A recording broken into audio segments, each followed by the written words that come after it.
যদি একটা ছেলে আসলে একটু এক গুণ এফোর্ট দেয় আমাদেরকে সেখানে 100 গুণ এফোর্ট দিতে হয়। প্রতিটা ক্ষেত্রেই মেয়েরা এক্সট্রা চ্যালেঞ্জের শিকার হয় এবং মানুষ যখন হলে ক্ল্যাপ করে ওইটা আমাকে খুব আমার ভালো লাগা দেয়। আমার একটা ফ্রেন্ড আছে রুনিয়া আপু, সে ভীষণ কান্না করেছে আমাকে জড়িয়ে ধরে। আমিও আসলে প্রচন্ড কান্না করেছি তখন, কারণ আমাদের সবার ভেতরে কিছু না কিছু ট্রমা আছে যেগুলো নিয়ে আমরা বেড়ে উঠি। আমি সুকান্ত, এই মুহূর্তে রয়েছি বসুন্ধরা সিটি শপিং মলের স্টার সিনেপ্লেক্সে এবং আমাদের সাথে যুক্ত রয়েছেন এশা মার্ডার সিনেমার অভিনেত্রী আজমি হক বাঁধন। আমরা একটু তার সাথে কথা বলবো। আপু কেমন আছেন? খুব ভালো আছি, আপনি কেমন আছেন? আপু, আপনার এশা মার্ডার সিনেমাটা দর্শক সারা কেমন?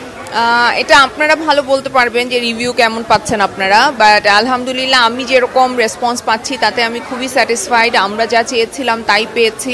দর্শক যারা দেখছেন তারা কানেক্ট করতে পারছেন, সেটা নারী হোক পুরুষ হোক সকলেই পারছেন। এটা অনেক বড় প্রাপ্তি আমি মনে করি একজন অ্যাক্টর হিসেবে, বা যে ডিরেকশন দিয়েছেন সানি সারোয়ার ভাই, এটা অনেক বড় একটা প্রাপ্তি। আমাদের এখানে যারা অভিনয় করেছে সকলের অভিনয়ের প্রশংসা হচ্ছে, গল্পের প্রশংসা হচ্ছে, সো ভালো লাগছে, ভীষণ ভালো লেগেছে। উনি অত্যন্ত ভদ্র একজন মানুষ, খুব শান্ত ডিরেক্টর, এবং সে জানে যে আসলে সে তার অভিনেতা অভিনেত্রীর কাছ থেকে অ্যাক্টিংটা কিভাবে বের করে নিয়ে আসবে, সো সে সেটা করতে পেরেছেন। আমার ভীষণ ভালো লেগেছে তার সাথে কাজ করতে গিয়ে, কারণ তার সাথে কাজটা করেছি বলেই হয়তো লিনা ক্যারেক্টারটা আমি এভাবে ফুটিয়ে তুলতে পেরেছি, যেহেতু সেও পুলিশে আছেন।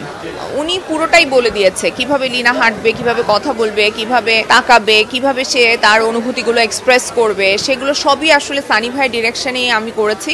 আমি শুধু আমার পরিশ্রম এবং সততা নিয়ে সেটে ছিলাম, বাকিটা সানি ভাই করেছেন, এবং তার কারণেই আসলে ক্যারেক্টারটা এত বেশি বাস্তবসম্মত হয়ে উঠেছে। অনেক চ্যালেঞ্জের সম্মুখীন হয়, সো যেটা হয়েছে যে আমার এই ক্যারেক্টারটা কিন্তু তার প্রফেশনাল লাইফে প্রচুর সমস্যার সম্মুখীন হয়, মানে স্ক্রিনেই। তো যখন আমি আসলে লেডি অফিসারদের সাথে 4-5 দিন আমার সুযোগ হয়েছিল তাদের সাথে থাকার, তাকে দেখার, ফলো করার, তো তখন তারা আমাকে বলেছে যে আপু আমাদের উপর দিয়ে যে কি যায় সেটা শুধু আমরা জানি, আমাদেরকে আসলে যদি একটা ছেলে আসলে একটু এক গুণ এফোর্ট দেয় আমাদেরকে সেখানে 100 গুণ এফোর্ট দিতে হয়। সো ওই জায়গাটা তো ডেফিনেটলি উঠে এসেছে এই সিনেমার মাধ্যমে, এবং সানি সারোয়ার ভাইও এটা ফিল করেছেন বলেই সে এটা উঠিয়ে এনেছেন। আমার কাছে মনে হয় যে প্রতিটা ক্ষেত্রেই মেয়েরা এক্সট্রা চ্যালেঞ্জের শিকার হয়, এবং সেই চ্যালেঞ্জটা তাকে প্রতিনিয়ত ফেস করেই আগাতে হয়। ডেফিনেটলি বসুন্ধরায় আনাগোনা সবচাইতে বেশি হয় আমার কাছে মনে হয়। আর আমি যখন রেহানা মারিয়াম নূর রিলিজ হয়েছে তখন SKS আমাদের শো ছিল, ওইটাতে খুব ভালো অডিয়েন্স রেসপন্স পেয়েছিলাম আমি রেহানা মারিয়াম নূরের সময়। আর এখানে এশা মার্ডারের ক্ষেত্রে আমি বসুন্ধরায় রেসপন্স খুব ভালো পাচ্ছি। বেশি বসুন্ধরাতে আসা হয়, সনিতে যাওয়া হয়। হ্যাঁ, মানুষ যখন হলে ক্ল্যাপ করে ওইটা আমাকে খুব আমার ভালো লাগা দেয়। আমার একটা ফ্রেন্ড আছে রুনিয়া আপু, সে ভীষণ কান্না করেছে আমাকে জড়িয়ে ধরে সিনেমাটা শেষ হওয়ার পর। ওইটা আমিও আসলে প্রচন্ড কান্না করেছি তখন, কারণ আমাদের সবার ভেতরে কিছু না কিছু ট্রমা আছে যেগুলো নিয়ে আমরা বেড়ে উঠি। সো সিনেমাটা দেখে সবাই কানেক্ট করতে পারছে, আমি নিজেকেও কানেক্ট করতে পারছি।